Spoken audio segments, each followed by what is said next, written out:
Welcome to Questions and Answers with Master AJ, International Bouncer, Martial Arts Master. Now, the question is from Rollo Pollo March. What's up, homie? I've gotten this question before but hadn't answered it. The question is things you do in sport fighting, rules or whatever, that can get you hurt in real street fighting. So, by that, he means like, should you counter? Should you attack immediately? What about feinting or faking? Should you even attempt those or not? That's the first question. Second question is for myself and the clothes I wear. I get into fights all the time. I have over 20 years bouncing experience in 4 different countries. So the question is, do I wear particular clothing so that I can actually pull off my kicks at all times? Now, I'm going to answer both of these two questions. If you guys are wondering what's going on or whatever, right now it's 4 a.m. I just woke up. I'm having my coffee. As you guys can see, my neighborhood is quite quiet. I'm on my way to the gym in a bit, so by the time this video finishes, I'll be at the gym. That said, drinking my coffee here, and I am first going to answer the question about the clothes, then I'm going to answer the question about the fighting. Okay? Now, about the clothing. Yes, I do only buy clothing that are fighting friendly for myself, you could say it. Ever since I started doing martial arts, I started when I was 4. My father was an airline pilot. He used to buy us clothes all the time, like all the time. He'd show up with like a bunch of clothes more often than not after his trips. And I would just be able to pick the clothes I wanted, and the clothes I didn't want, he would give away and stuff like that.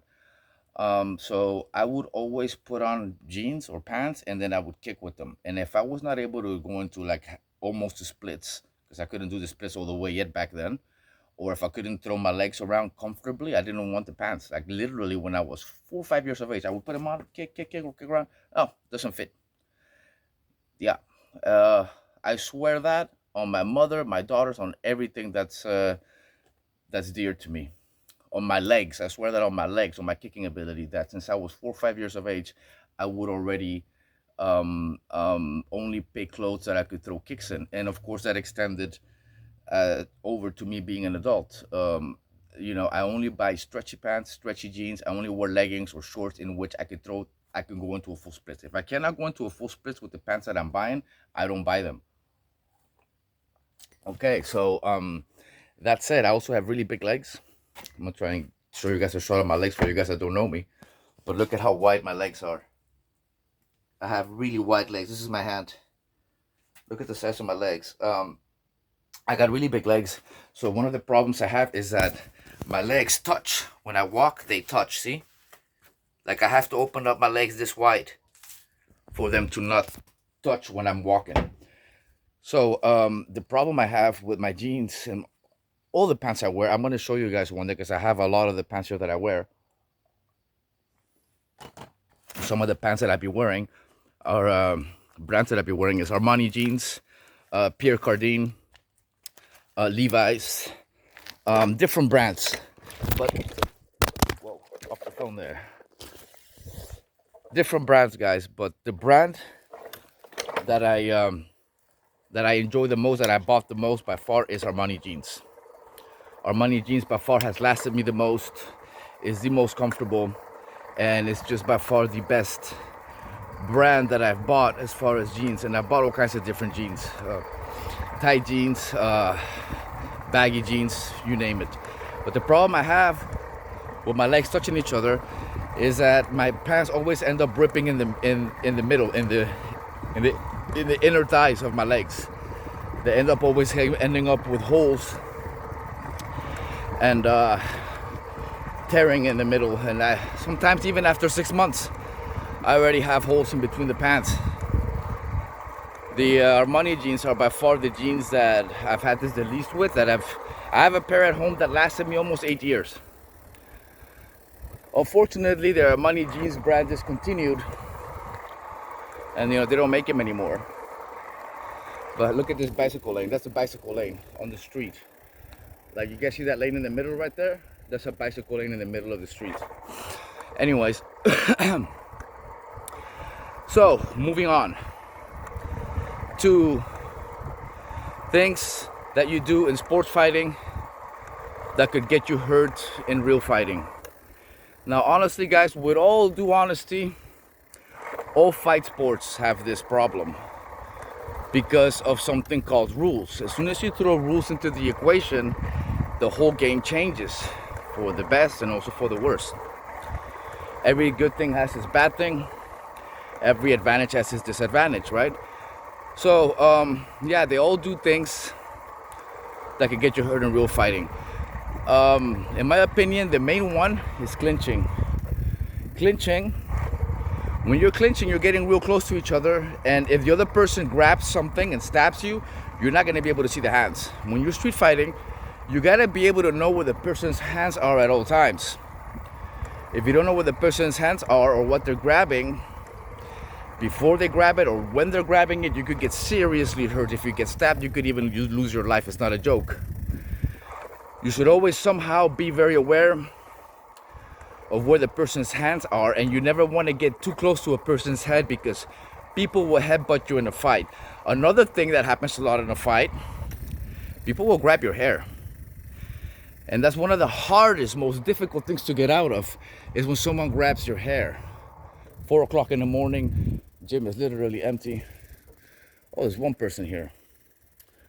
All right, so that said, clinching and not watching the other person's hands. Disregard for what the other person might reach for. This is why cops always, hands out of your pockets. Keep your hands out of your pockets. Hands where I can see them. Hands where I can see them. Why do you think cops stress this so much? This hands where I can see them stuff.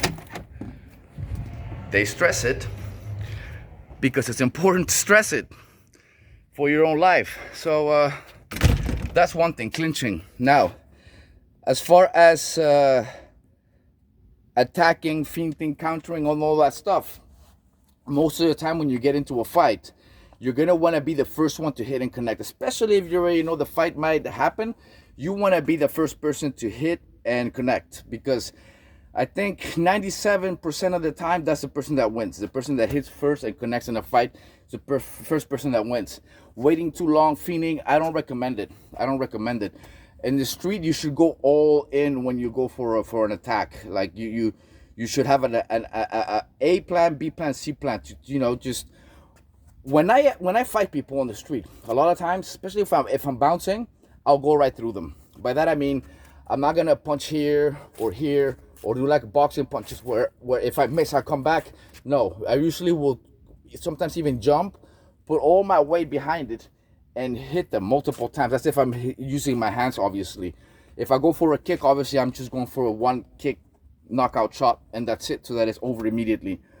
In the street, if you had to hit a fool many times to knock him out, you didn't do it right. It's important to be able to end it as quickly as possible with one shot if you can. That's the most effective way to end a fight. Any street fight is with one shot, whether that's a punch or a kick or an elbow or a knee. It doesn't really matter. Striking is by far the best way to get out of a fight, because how long does it take to do a jab? Bah! Or a cross. Any striking shot that will knock you out, if the person's fast, boom, you're knocked out in less than a second. How long does it take to pull off an arm bar? Take someone down, choke someone out? It takes seconds. Like many seconds, like literally 10, 15 times more than a punch or a kick. In that amount of time, a lot of things can happen. Someone could see it, the friends could see it. Like, there's so many factors that happen in a street fight, but every street fight at the same time is different. The environment, what's going on around you, the people around you, the circumstances, is all going to be different in each street fight. It's not like sports fighting where you know what you're going to get. You're going to get a ref, a ring, rules, blah, blah, blah. In the street, it's unpredictable. It's so unpredictable. So I would not recommend fainting unless the situation calls for it, of course. You guys are both duking up. You see the other guy can fight, and you're like, okay, I don't want to just throw a shot because the guy can fight. There's, of course, exceptions. It's not this is not like a straight up rule, But most of the time, I think 95% of the time, you're gonna want to attack first. You don't want to feint. You don't want to fake. Counter shots are a really good thing if, for example, the other guy hits you when you're not expecting it. I have used counter shots in street fights, but that's because I got attacked when I wasn't expecting it, or I was semi-expecting it. For example, if I'm standing at a door and someone's being like, stupid, I don't know if I'm gonna let him in or not. I don't know if there's gonna be a fight between me and that person. I will use my right arm and cover my liver, my heart, my lungs, and I will place this arm on top of my right arm, and I will cover my neck, my face like this, because from here, I could throw a jab. If I'm right here, you do something stupid, I can just jab you and low kick you, or jab you and cross you, whatever. But I have my hand ready to do something. I have the other hand right here covering me, and I will always keep one foot slightly in the front, one foot in the back. This is this type of position you guys want to have when you're just arguing with somebody right here. Okay, so again, all Stone for Fighting have this problem that they have things that are not going to work in the real fight. Like I said, clinching is the main one. I would say the next one for MMA, especially UFC rules, will be the fact that they don't allow that they make people hit like this. Okay, of course you can change up what you're doing if the person's on the ground, but if you've conditioned your body, your muscle memory to always do this when a person is dropping on the ground, it's not going to be very optimal. You're not allowed to hit in the back of the head. You're not allowed to kick the person when they're down. These are all things that ends fights really, really fast. For example, if I'm standing like this, right, and I have a person in front of me, and I end up slapping him with my left hand and low kicking him, and he falls, and I see he's getting back up and he's reaching for something, and at that point I kick him in the face and I knock him out, that's the best option. I'm not going to get on top of him and start hammering him, bring my hand up all the way like this and do hammer fists when the guy might, stab me. Hands break, feet don't, they say sometimes, right? If you have shoes on. So if you can use your feet instead of your hands, it's always a better idea. So that's the second thing for MMA is this, right? For boxing, boxers also have a weakness. What's boxers' weakness? If you guys see the stances, like a kickboxing stance is here, right? This is how we stand in Holland. The basic stance. You're opening up a little bit. You're using this as a barrier to take kicks. Not here, but with the side, right? Boxing, on the other hand, is more sideways. You're putting your body here and you're doing this because you're not taking kicks to the body. You're only taking shots with gloves here, so you can take a lot to the chest. You can actually duck down punches like this. You can really, when you're boxing, you can really take your head really low, right? Like if you guys see the video of Muhammad Ali with Mike Tyson's trainer, the old man, I forgot his name right now. When he goes like this, right? You can throw your hands down, do a jab. If you do that, like someone that can kick like a kickboxer, if I see someone throwing a jab, they put their head here, but I'm already throwing the kick. Your head is traveling in this direction, and as soon as I see your head is traveling here, I already know your head is going to be here. So by the time your head is moving this way, you're throwing that jab, my foot already is traveling towards where your head is going to be. With me, it happens that fast, guys. I see lines. Like I see lines where my foot is traveling at. These lines change every time the person moves. The options of where I can kick you change drastically because I'm an expert kicker. So in boxing, I would say one of the disadvantages of boxing is that they duck too much. And when you duck like that, someone that can wrestle, someone that can kick, someone that can low kick, it's not going to be very advantageous for you to go down like that. It's like Taekwondo. In Taekwondo, we're not allowed to punch. So when we get close to each other and we clinch, we put our arms out like that. That's also stupid. It's a bad habit, right? But it's a similar thing to boxers doing this. That's something that you don't ever want to do. Every sports fight has a thing that's disadvantaged for street fighting. So for boxing, it will be the weaving. Another thing, disadvantage of boxing, in my opinion, is that they don't do low kicks. Obviously, they don't even train it. But there's two dangerous punches in boxing, that you can do with your hands that are forbidden in boxing. Okay, they're not forbidden in Muay Thai. They're not forbidden in kickboxing. Those are these two punches: the spinning back fist, which can kill you if it's done correctly, and the Superman punch. These are two punches that are never done in boxing. And I think they should incorporate it, at least training-wise, so they could use it if they potentially need to use it for the street. These are two punches that are very effective, that boxing lacks, and that I use a lot, to be honest. I use the spinning back fist a lot in sparring. You know, like someone throws a punch, move back, bots. Or someone thinks you're going to do a front kick or a jumping front kick, and instead, right when you're here, boom, you end up punching them in the face, and it's coming from up to down, so that's very difficult to stop. So that's boxing. Taekwondo obviously has a disadvantage that they don't train boxing the traditional way. They still do katas. That's not going to help at all in a street fight.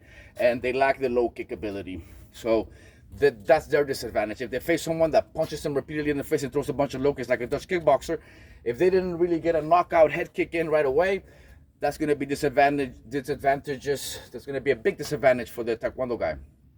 So every sport has its disadvantage. You know, it's just how it is, because as soon as you add rules, the whole game changes. The whole game changes. And in the street where there is no rules, it's like the only way you could really prepare for it, honestly, is to bounce. That's the only way.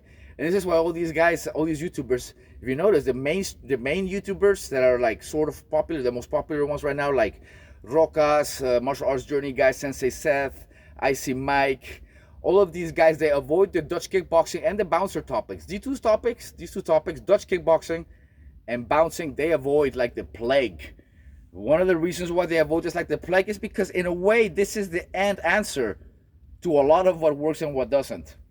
If you've Dutch kickboxed and you've bounced, you know what's up. That will be me. And they avoid me like the plague because I make them look bad. And eventually, over time, I'm going to beat all these guys. Right now, they're way above me in viewers and subscribers and whatever else not. But they're not real fighters. They're not real martial artists. They're not nearly as crazy as I am. They're not nearly as obsessed as I am. And they don't even know a fraction or have the experience or have seen not even a fraction of the things that I've seen. I mean, Icy Mike is a fake cop. Let's just start there. Rokas, he basically pretends he's on a martial arts journey, but he's not. He recently snapped his leg. If he had actually collabed with me like I told him to collab with me when we were both collabing with Viking Samurai, maybe he wouldn't have snapped his leg. I would have told him, hey, you're wasting your time with jiu-jitsu, bro. It doesn't work. You're more likely just going to hurt yourself. You guys are constantly trying to pull each other's joints out of place. Like, how do you guys think that's good for your body? In my opinion, in some ways, that's worse than taking brain damage from striking.